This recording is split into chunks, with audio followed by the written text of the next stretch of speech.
उधारी वो बोझ है जो इंसान को सोने नहीं देता, पर तस्वीर नहीं मांग के जिंदगी के बड़े लुफ्त उठाता है। उधारी मांगते वक्त ये बड़ा मासूम बन जाता है और एक से मांग के दूसरे की उधारी चुकाना ये इनका खास हुनर है। इनसे पैसे निकलवाना लोहे के चने चबाने बराबर है और पैसे मांगते मांगते आपको ये दिन में तारे दिखा देगा। ऐसी हालत में बेहतर ये है कि सावधान रहें, सतर्क रहें और इनसे बच के रहें।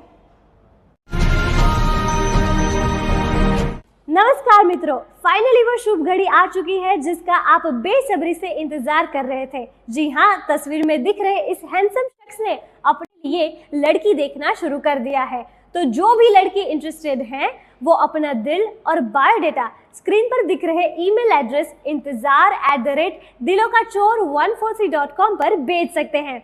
मैंने तो अपना बायोडेटा भेज दिया है, कहीं आप चूक ना जाए।